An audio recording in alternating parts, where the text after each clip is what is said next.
Terima kasih kerana memilih channel ini untuk mendapatkan berita terbaru setiap hari.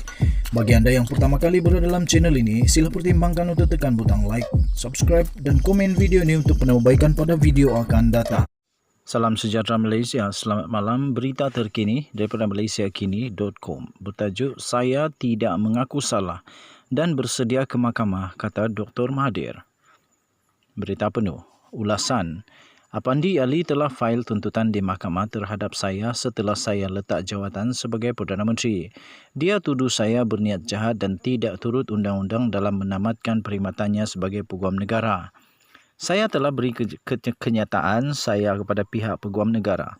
Saya pertahan tindakan saya dan percaya bahawa saya telah ikut prosedur yang telah ditetapkan dengan menasihati Yang di-Pertuan Agong bagi menamatkan perkhidmatannya sebagai peguam negara. Pada masa itu, saya berasa Apandi tidak dapat bertindak bebas kerana dia merupakan peguam UMNO sejak sekian lama. Dia tidak mungkin dapat berlaku adil dalam siasatan terhadap Wan MDB dan salah laku Najib Razak. Malahan dia telah kata bahawa bekas Perdana Menteri itu tidak bersalah kerana kononnya tiada kes sebelum apa-apa tindakan siasatan dibuat. Sikap berat sebelah Apandi ini terbukti apabila Najib telah didapati bersalah oleh Hakim Mahkamah Tinggi dan Rayuan dan telah dijatuhkan hukuman penjara 12 tahun serta denda 210 juta ringgit Malaysia. Semasa saya beri keterangan kepada pihak peguam negara Idris Harun bagi persediaan kes saman Apandi terhadap saya telah dimaklum bahawa proses penamatan perkhidmatan itu betul dan mengikut prosedur dan rule of law. Mereka memaklumkan bahawa saya dan kerajaan telah memberi nasihat betul kepada Yang di-Pertuan Agong supaya Apandi Ali ditamatkan perkhidmatan. Saya terkejut apabila baca berita baru-baru ini tentang satu penyelesaian di luar mahkamah dibuat di antara kerajaan dan Apandi. Terma penyelesaian juga dirahsiakan. Saya tidak pun dimaklumkan tentang terma penyelesaian walaupun saya merupakan saksi utama. Saya menulis pada peguam negara saya tidak bersetuju dengan cara penyelesaian tersebut dibuat. Saya berasa kerajaan tidak sepatutnya tunduk memandang bahawa tindakan penamatan perkhidmatan Apandi mengikut semua urusan dan kuasa yang ada pada kerajaan. Saya tidak faham kenapa terma penyelesaian harus dirahsia dari saya serta rakyat. Rakyat berhak tahu, lebih-lebih lagi jika ianya melibatkan pampasan.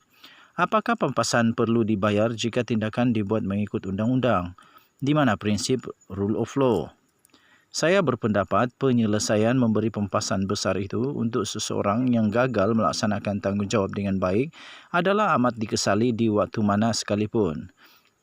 Saya tidak mengaku salah dan bersedia untuk tuntutan Apandi diadili di mahkamah. Ditulis oleh Dr. Mahathir Mohamad, iaitu bekas Perdana Menteri dan ahli Parlimen Langkawi. Tulisan ini diambil daripada blog Mahathir dan tidak semestinya mencerminkan pendirian rasmi daripada Malaysia kini. Sila maklum bahawa artikel ini juga tidak menggambarkan pendirian dan pendapat rasmi daripada channel ini, The Twin TV. Kita jumpa lagi, denyut nadi suara rakyat bergema di channel ini. Jangan lupa tekan butang subscribe, like dan share, komen dan untuk mendapatkan berita terkini setiap hari, jangan lupa tekan butang notifikasi. Kita jumpa lagi, bye-bye. Terima kasih kerana memilih channel ini untuk mendapatkan berita terbaru setiap hari. Bagi anda yang pertama kali berada dalam channel ini, sila pertimbangkan untuk tekan butang like, subscribe dan komen video ini untuk penambahbaikan pada video akan datang. Salam sejahtera Malaysia, berita terkini daripada perainsight.com bertajuk Panas. Arafat dedah rahsia Rafizi.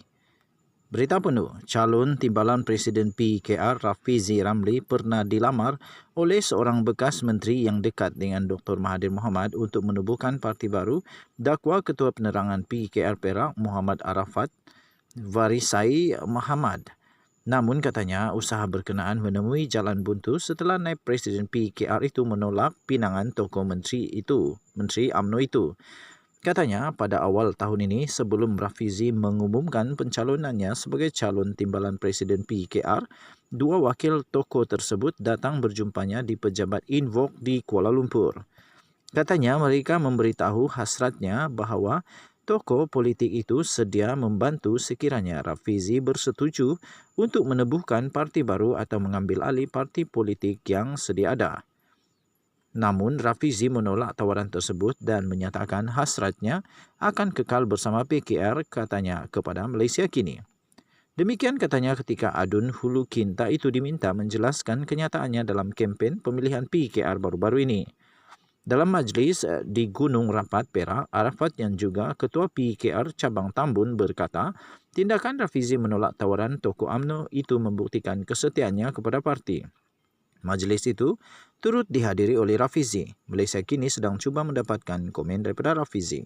Rafizi akan berdepan dengan Setiausaha Agung PKR Saifuddin Nasution Ismail dalam satu pertarungan 1 lawan 1 dalam pemilihan parti bermula 13 Mei hingga 22 Mei.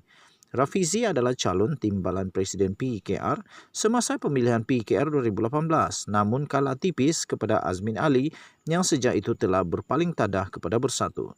Selepas pemilihan itu, Rafizi bercuti daripada aktiviti politik untuk memberi fokus kepada perniagaannya.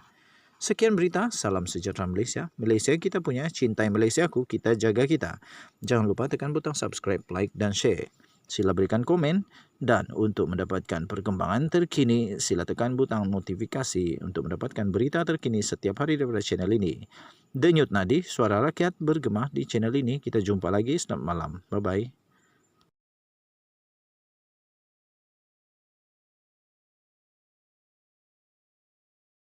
Terima kasih kerana memilih channel ini untuk mendapatkan berita terbaru setiap hari. Bagi anda yang pertama kali berada dalam channel ini, sila pertimbangkan untuk tekan butang like, subscribe dan komen video ini untuk Salam sejahtera Malaysia, berita terkini daripada sinarharian.com.my bertarikh 4 Mei 2022. Bertajuk Desak Bubar Parlimen Awal Akibatkan Negara Kocar Kacir. Berita penuh. Ahli Parlimen daripada Padang Rengas iaitu Datuk Seri Mohamed Nazri Abdul Aziz menegaskan UMNO perlu berhenti mendesak agar Parlimen dibubarkan dalam masa yang terdekat. Memetik laporan Awani pada Rabu, beliau berkata, rakyat akan menghukum parti yang mengkucar-kacirkan kestabilan yang sedang dinikmati sekiranya UMNO mahu Parlimen dibubarkan ketika ini. Menurutnya lagi, Yang di-Pertuan Agong Al-Sultan Abdullah Riayatuddin Al-Mustafa Billah Shah turut bertita bahawa Seri Paduka Baginda menginginkan sebuah kerajaan yang stabil. Katanya, jangan setakat bila untung kita sebut titah raja, tetapi bila tidak menguntungkan kita akan buat berlupa, tidak boleh, katanya.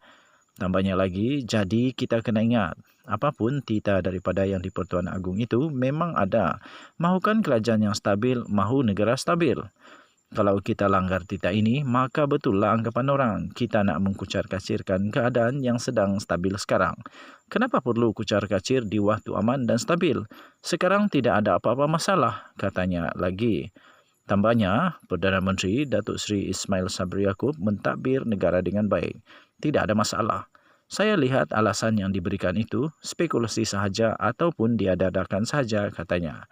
Selepas memperoleh kemenangan selesa dalam pilihan raya negeri PRN Melaka dan Johor, terdapat pemimpin daripada UMNO yang mendesak agar Parlimen dibubarkan bagi membolehkan pilihan raya umum ke-15 PRU15 diadakan dengan segera. Sekian berita, salam sejahtera Malaysia. Kita jumpa lagi. Denyut bergema di channel ini. Bye-bye.